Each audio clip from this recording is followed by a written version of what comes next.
Hi hello viewers, welcome to NTV. This is Tarak. ప్రస్తుతానికి మా టీవీలో టెలికాస్ట్ అవుతున్న 'కిర్రాక్ బాయ్స్ అండ్ కిలాడి గర్ల్స్' అనే షో ఎంత పెద్ద హిట్ అయిందో చెప్పక్కర్లేదు. దానికి one of the pillar and captain of the boys team Arjun గారు మనతో ఉన్నారు. ఆయనతో మాట్లాడదాం. హలో అర్జున్ గారు. హాయ్ హాయ్ తారక్ గారు. అయితే యాక్చువల్‌గా నాకు గర్ల్స్‌తో మాట్లాడొచ్చాను ఇందాక. వాళ్ళ దగ్గర నుంచి బిగ్గెస్ట్ కంప్లెయింట్ అనమాట అసల. అర్జున్ గారు కెప్టెన్ అయ్యారు. ఆయన్ని చూసి మేము అటువైపు మమ్మల్ని ఎళ్ళాలన్నా కూడా మాకు చాలా టఫ్ కాంపిటీషన్ అంటున్నారు. సో, ఎలా జరుగుతుంది షో?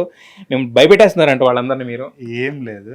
యాక్చువల్లీ అంటే ఇప్పుడు దాకా రియాలిటీ షోస్ చేసాం గానీ ఎప్పుడు వైఫ్ నేను పార్టిసిపేట్ చేసింది, లేకపోతే ఈవెంట్స్ చాలా చూసుంటారు. గర్ల్స్, బాయ్స్ అందరం కలిపి అలా క్లబ్ అయ్యి ఫస్ట్ టైం అంటే ఇలాంటి షోస్ వచ్చుంటాయి. బట్ ఫస్ట్ టైం నేను ఇలాంటి షో చేయడము బాయ్స్ వర్సెస్ గర్ల్స్.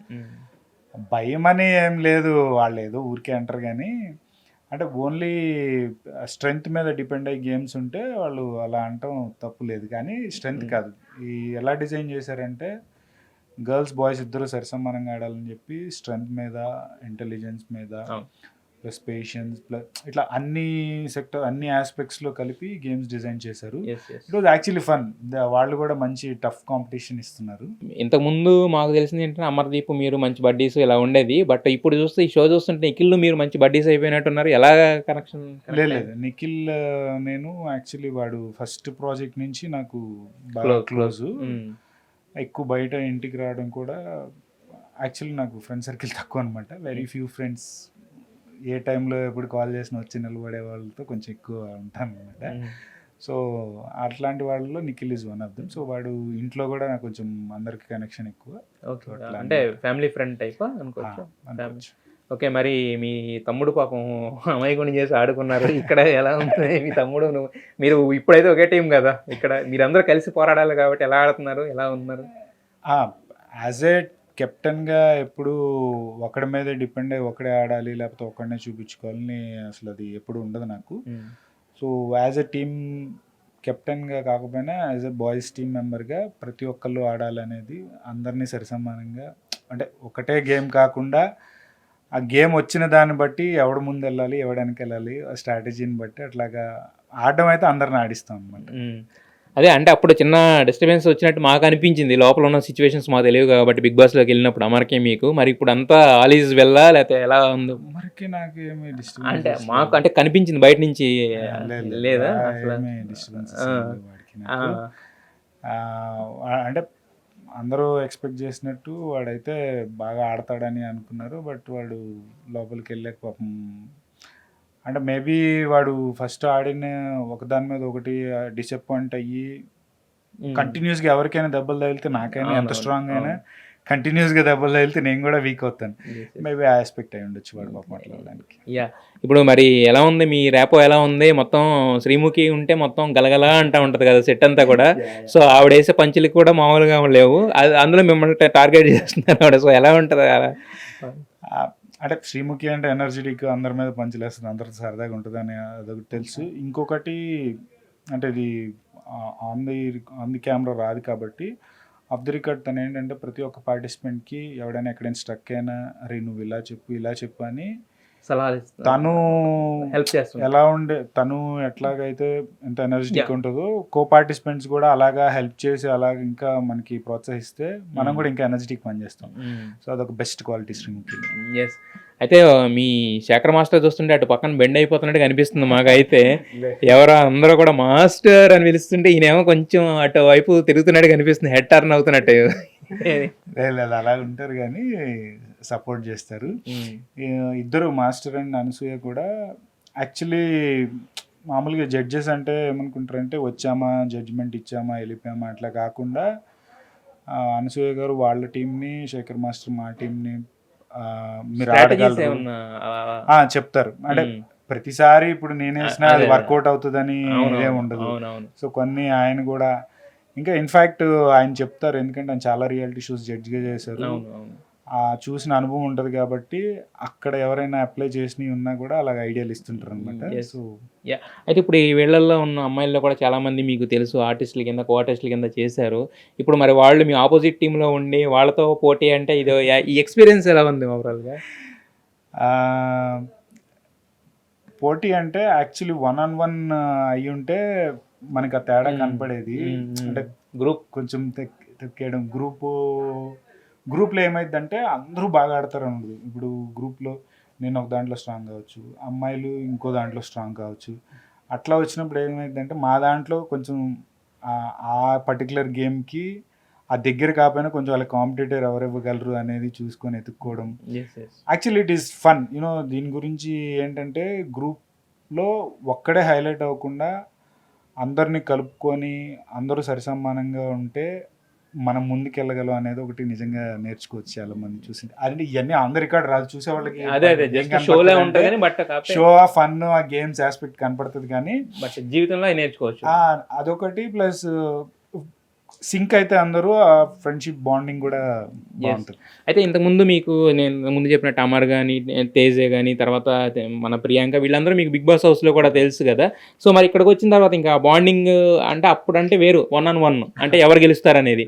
ఇక్కడ ఏంటంటే టీమ్స్ వైజ్ ఉన్నారు బట్ కానీ మీకు అంతా ఒక ర్యాపో ఉంది కదా. సో ఆ ర్యాపో అనేది ఇంకా పెరిగింది అనుకోవచ్చా లేకపోతే అలా?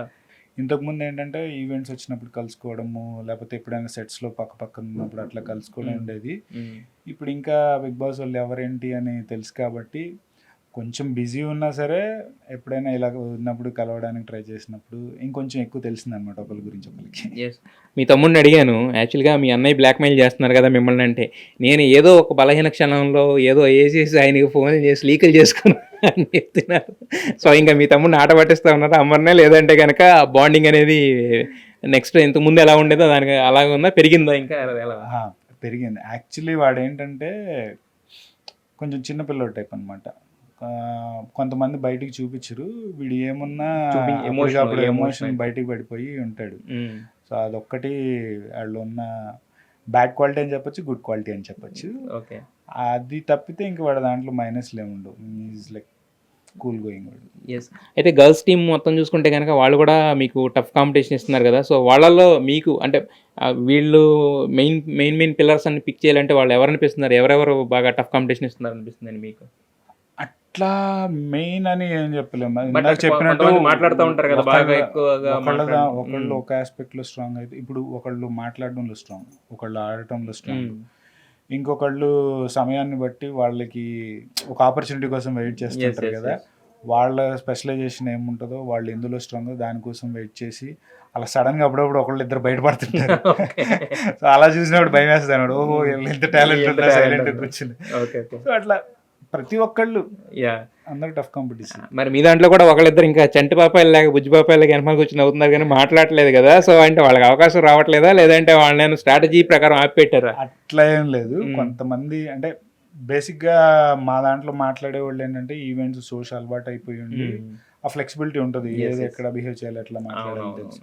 కొంతమంది ఇందులో ఉన్న వాళ్ళు రియాలిటీ షోస్ లేకపోతే ఇలాంటి ఈవెంట్స్ కానీ ఇవి తక్కువ వాళ్ళు పార్టిసిపేట్ చేయడం. సో వాళ్ళకి ఇనీషియల్గా మేము వచ్చినప్పుడు స్టార్టింగ్లో మేము కూడా అంతే మాట్లాడుకుని సైలెంట్గా కూర్చునే వాళ్ళు. సో అలా చూసి మేము నేర్చుకొని చేయడమే. సో వాళ్ళు కూడా నాకు తెలిసి నెక్స్ట్ ఎప్పుడైనా ఉంటే వాళ్ళు విజృంభిస్తారు.